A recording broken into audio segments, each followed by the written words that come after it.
Dear Bhaveshananda, all other revered Swamis and Brahmacharis, and my very dear devotees, I am really extremely happy to be here on this morning after I went away to Belur Mutt on transfer from Chennai to Belur Mutt.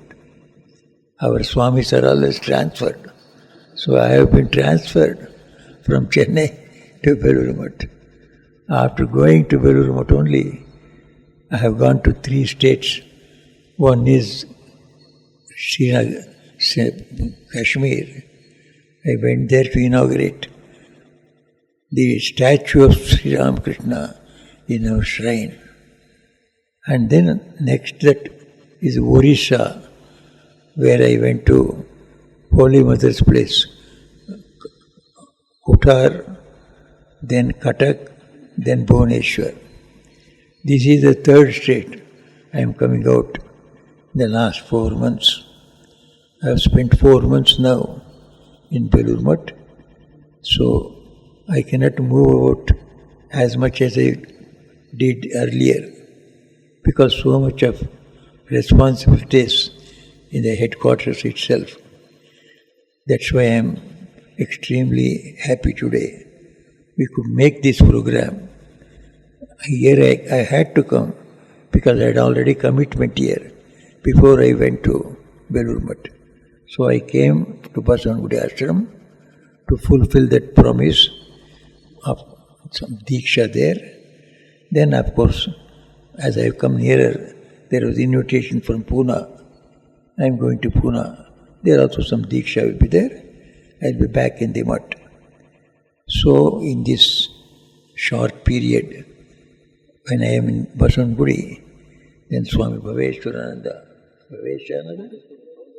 Bodhiswarupananda, he is my old friend, so he said, you must come. So, could not say no. And of course, Arthur has its own attraction. Here Swami Ritajanand, Ritatmananji was here, senior disciple of Holy Sri Mahapurush Maharaj. I used to come and meet him here earlier. Very senior Swami, very loving. Afterwards, there is a special attraction for our mission. Then, this was under Bangalore Ashrama. I have come here several times. So on this holy day, we only remember Bhagavan Sri Ramakrishna's grace upon humanity, upon the whole world, especially on India. Sri Ramakrishna's grace in 100 ways.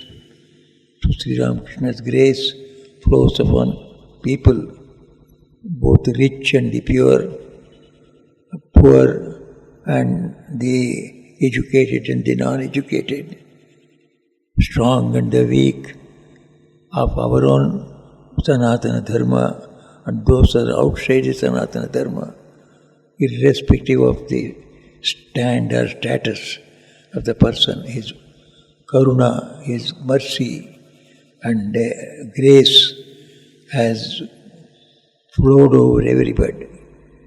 So in his several ways of his blessing humanity, one great blessing he has given us, we in India, and of course some countries outside India also, that he has brought religion to our own doors.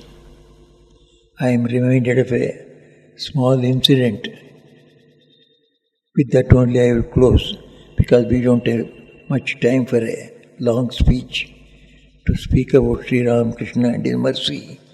It would take days together. We would like to do it also, but time does not permit. So with this one incident only, I'll start and finish. I was in Calcutta. When I was in Alang, Arunachal Pradesh, as our Bhaveshananda just now said, Bodha Swarupananda told just now. So I worked in the tribal areas for 20 years. So I would come quite often to Calcutta, to Belur. At that time there was one Swami in our Kankurgachi center. Kankurgachi is a sacred place. Sri Ramakrishna visited his devotee Ramchandra Datta's house there. Ramchandra Datta has got a big garden house, so he visited there.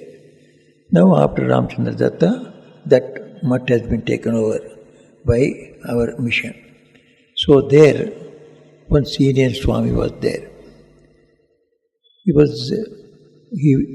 I lived with him in 2 places, in Bombay as well as in Cherrapunji, for almost 6-7 years. So I went to see him. Kankurgachi is a place where Sri Ramakrishna has visited that place. So I went there, I was in the guest house. So I stayed there only for a day or 2 perhaps. Suddenly one day early morning, that Swami called me, come. Then I followed him. He took me to the first floor of the building. And then he pointed out something in front and told me, what is it that you see in front? Then I looked in front. There was a big chimney, the smoke chimney, and written on it, Tata Oil Mills. One Tata Oil Mills is there, right in front of our ashrama.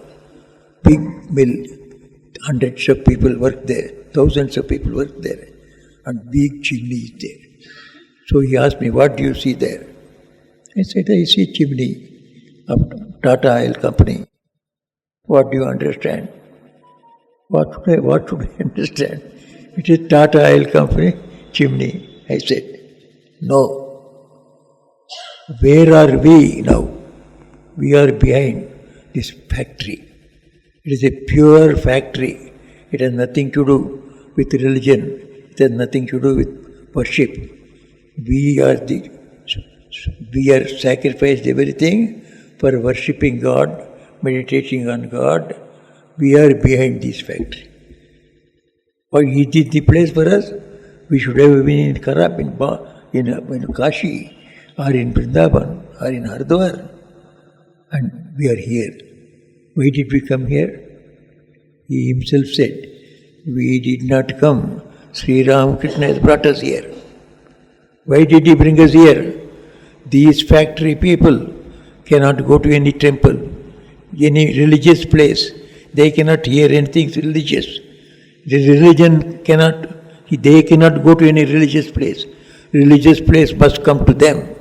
Sri Ramakrishna has brought. This is the greatest gift of Sri Ramakrishna for humanity, especially for every religion-loving Indian. So that is how today in Alsur you have got Sri Ramakrishna sitting here. All of you, if this were not there, you would have to go all the way to Basavangudi. For coming from Basavangudi to here, in a car itself, it takes 1 hour. So how would you go? By other means, how would you reach there? And with all the trouble, how many of you would go? But Sri Ramakrishna knows it. He has brought religion to your doors. This is the greatest gift of Sri Ramakrishna.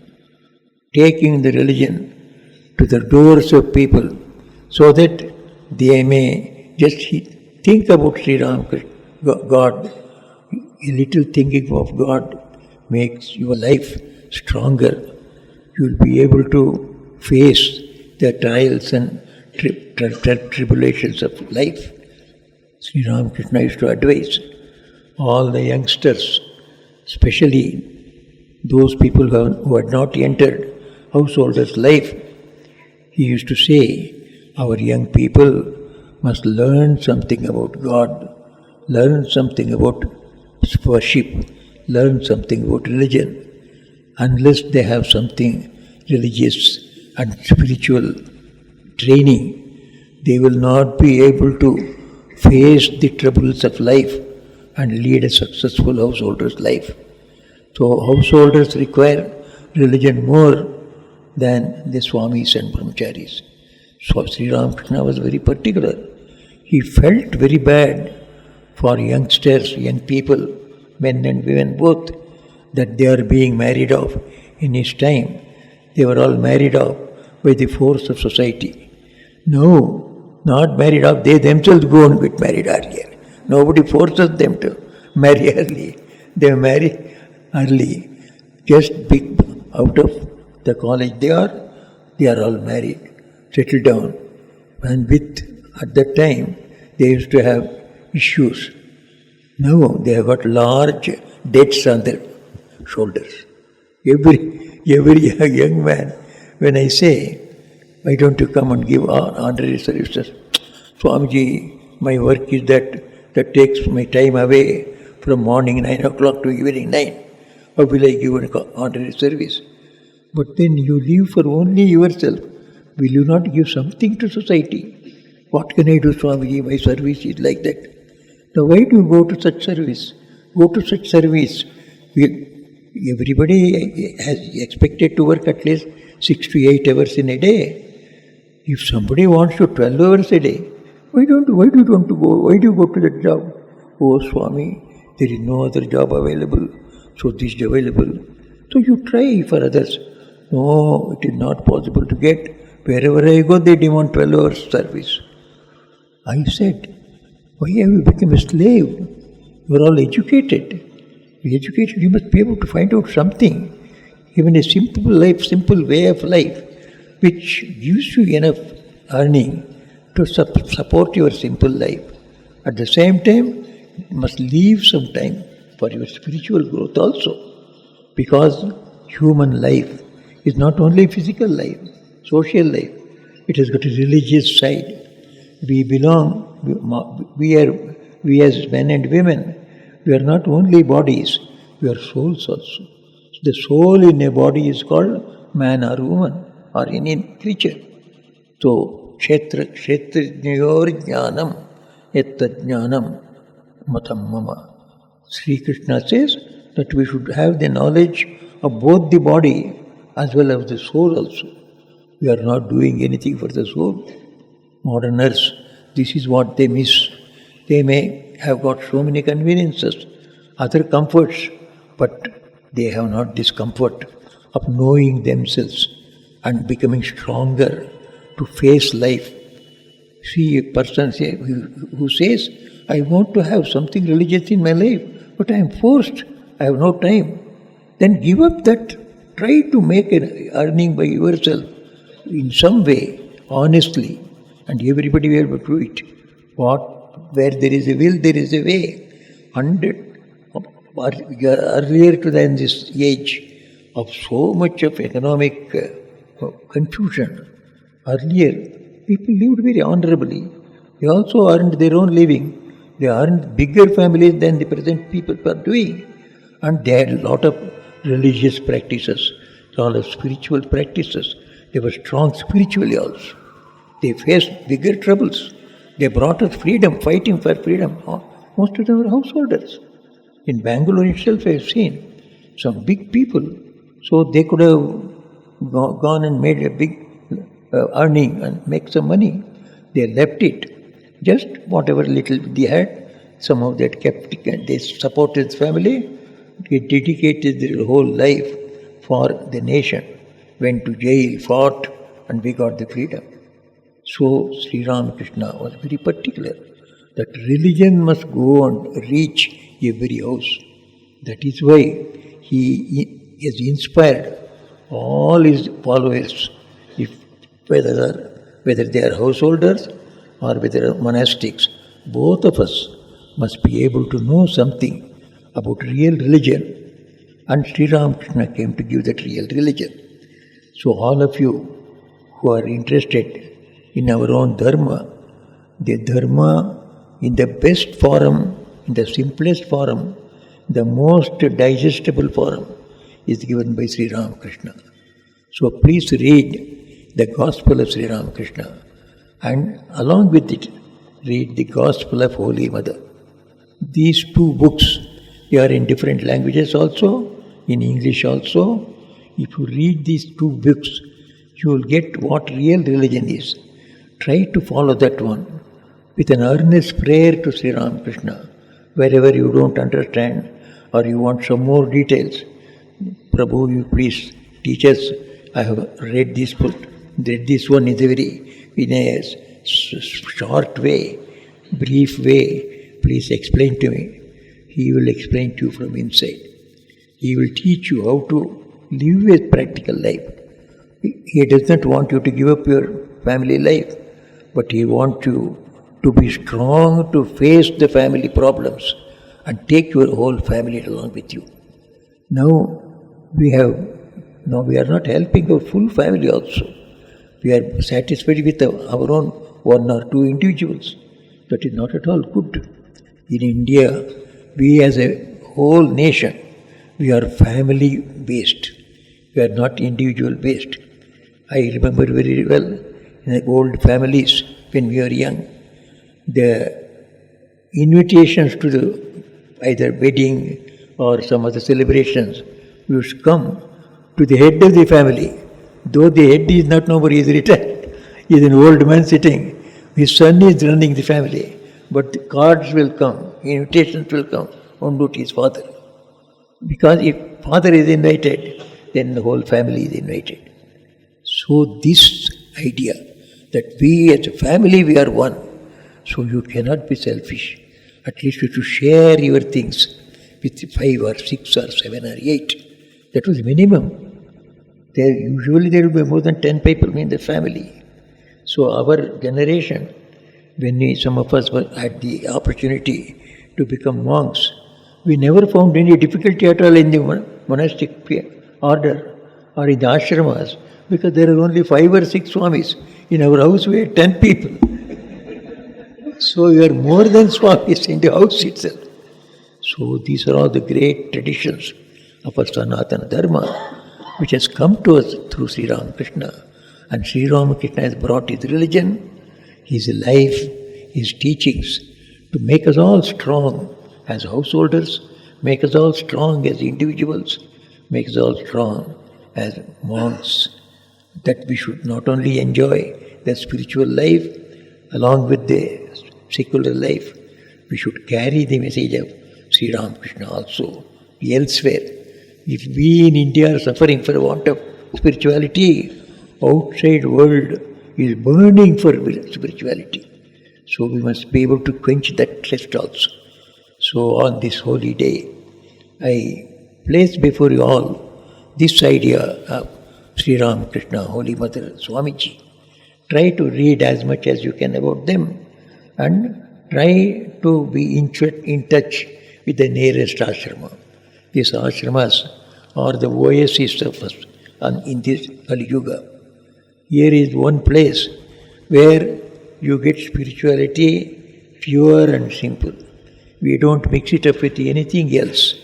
As soon as people come to mission, we never ask them, how much do you earn? We never ask, who are your family members? What is your language? Which place, state you come from? Or which caste do you belong? We never ask. We only ask, are you attending the Ramakrishna Ashrama nearby? Have you visited any of our centers? Do you know any of our Swamis? This is enough. This is enough because of Sri Ramakrishna. Sri Ramakrishna came to obliterate all the divisional markings, to bring all together in the name of spirituality, in the name of children of God. We are all children of God. So why should we ask about the caste or creed or the status, richness or poorness, education or no education? Sri Ramakrishna did not do it. Holy Mother did not do it. Swamiji also did not do it. We should also not do it. Let us all be united in the name of Sri Ramakrishna.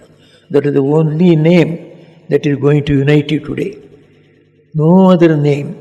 Any other, all the religions say, we are the universal religion. Where is your universality? In your own religion, there are 100 forums quarreling with one another. You say you are a universal religion. It is only the Sri Ramakrishna's interpretation of the Vedas. That is why Swami Vivekananda used to say, Vedanta is taught and lived by Sri Ramakrishna. He used to say, Sri Ramakrishna's life and teachings are the searchlight on the Vedas, our Sanatana Dharma. Sri Ramakrishna himself said, he said, I am not teaching anything new. It has been there. And Mother asked me to speak you to this. Whenever Sri Ramakrishna used to say, I don't speak, Mother speaks through me. Once he praised Swami Vivekananda. Vivekananda became very cross. Why do you want to praise me before others? You are infatuated with me. He said, do you think that I spoke that? Mother spoke through me. So he always used to say, whatever comes through God himself, through his mouth, it is Vedas. That is why Kuvempu called Gospel of Sri Ramakrishna Vachana Veda. And he wrote about that Vachana Veda. This Vachana Veda is much more than the other Vedas in the Samskrita. It is limited to only few people. This Vachana Veda has gone into village, into the interior corners where no other religious thought has gone. Sri Ramakrishna's words are Veda. So we have got him.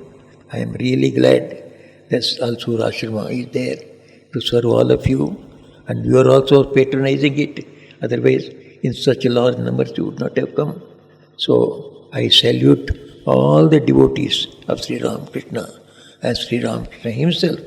May Sri Ramakrishna, Holy Mother, Swamiji, bless you and let their daya, let their grace flow upon all of you and make your secular life as well as spiritual life progressive and bring you all peace and joy here and elsewhere also. After we go to the other world, there also we will be at their lotus feet. Jai Ram Krishna. Om Shanti Shanti Shanti.